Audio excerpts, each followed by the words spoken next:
Pernah kebayang nggak kalau satu jalanan aja itu bisa nyimpen cerita satu kota? Bukan cuma soal aspal sama gedung loh, tapi ini tuh soal denyut nadi sejarahnya, identitasnya, bahkan masa depannya. Nah, kita bakal telusuri salah satu jalan yang super menarik ini. Nah, ini dia lokasinya. Kita lagi ngomongin koridor Jalan Merdeka RE Marta Dinata di Bogor. Ini tuh area yang sejarahnya kaya banget, tapi sekarang lagi di persimpangan jalan, ngadepin tantangan modern. Tapi ada visi cerah buat masa depannya. Oke, kita bakal bedah ceritanya dalam 3 babak. Dulu, sekarang, dan nanti. Oke, kita masuk babak pertama. Yuk kita jalan-jalan mundur ke masa lalu, buat ngeliat jejak-jejak sejarah yang ngebentuk koridor penting ini. Dulu banget sebelum namanya kayak sekarang, jalan ini dikenal sebagai Cikemau Weg. Dan ini bukan jalanan biasa, ini tuh pusatnya kehidupan kolonial Belanda di Bogor. Jadi bayangin, di satu sisi ini tuh area perumahan elit orang Eropa, tapi di sisi lain ini jadi semacam inkubator buat lembaga-lembaga riset penting. Dari sinilah reputasi Bogor sebagai kota ilmu pengetahuan mulai lahir. Terus gimana sih ceritanya kok kawasan ini bisa berubah jadi koridor sains yang keren dan bergengsi banget? Perubahannya itu nggak langsung simsalabim, tapi pelan-pelan. Kayak efek domino gitu. Semuanya dimulai tahun 1873 pas jalur kereta api Batavia Bogor dibuka. Ini langsung jadi pemicu. Nggak lama berdirilah pusat riset pangan, terus pusat riset veteriner kelas dunia. Setelah itu mulai deh dibangun perumahan, sekolah-sekolah penting, dan akhirnya jadi satu ekosistem yang unik banget yang prosesnya butuh waktu hampir 100 tahun. Coba lihat peta dari tahun 1898 ini. Ini nunjukin cikal bakalnya. Dulu kawasan ini tuh isinya lahan pertanian sama tempat eksperimen. Kelihatan kan petak-petak risetnya rapi banget dan ini nyambung langsung loh ke Kebun Raya Bogor yang legendaris itu. Waktu itu emang bangunannya belum banyak, tapi DNA-nya sebagai pusat penelitian tuh udah kelihatan, udah mulai terbentuk. Oke, kita fast forward sedikit ke tahun 1914. Wah, perubahannya drastis banget. Bangunan-bangunan riset yang tadinya mungkin sederhana sekarang jadi permanen dan kokoh. Jalan Merdeka udah jadi jalur utama yang penting. Intinya, kawasan ini makin matang jadi pusat sains. Tapi hebatnya, ruang hijaunya yang luas itu tetap dipertahanin.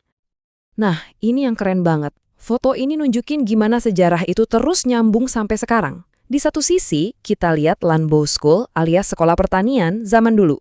Dan di sisi lainnya, itu kondisinya hari ini. Luar biasa kan? Bangunan ini tuh kayak saksi bisu, jadi bukti nyata kalau warisan arsitektur dan ilmunya tuh masih ada, nggak hilang ditelan waktu.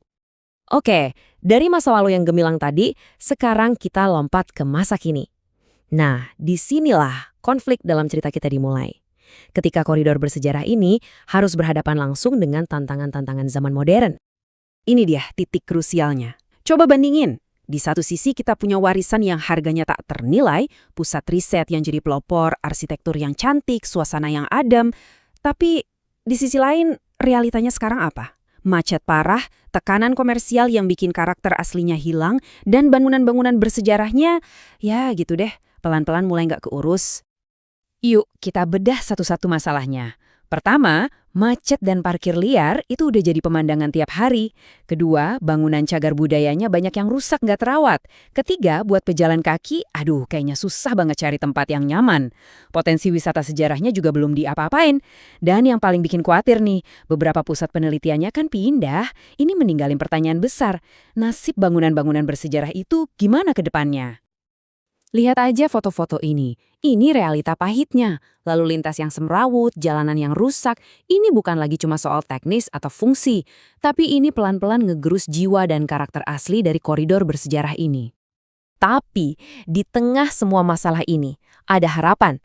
Ada secercah cahaya. Sekarang kita masuk ke babak ketiga. Sebuah visi buat memperbarui dan menghidupkan lagi koridor ini. Nah, ini dia intinya, visi utamanya. Coba perhatiin deh kata kuncinya. Tujuannya bukan cuma perbaikan fisik, bukan cuma ngebagusin jalan, tapi menciptakan ruang yang edukatif, inklusif, dan berkelanjutan. Bayangin, sebuah tempat di mana warganya bisa kerja bareng, buat sama-sama kenal, cinta, dan akhirnya melestarikan warisan kota mereka sendiri. Keren banget kan? Visi yang keren ini nggak cuma angan-angan loh. Ada 3 pilar utama yang jadi fondasinya. Pilar pertama, warisan atau heritage. Intinya, menghormati masa lalu. Gimana caranya? Ya dengan merestorasi bangunan-bangunan kolonialnya, tapi dengan hati-hati. Terus ngelindungin pohon-pohon tua yang udah jadi saksi sejarah. Dan semua itu dibungkus jadi paket wisata budaya yang seru dan pastinya mendidik. Pilar kedua, ekonomi kreatif. Nah, ini soal gimana caranya memanfaatkan sejarah buat masa depan.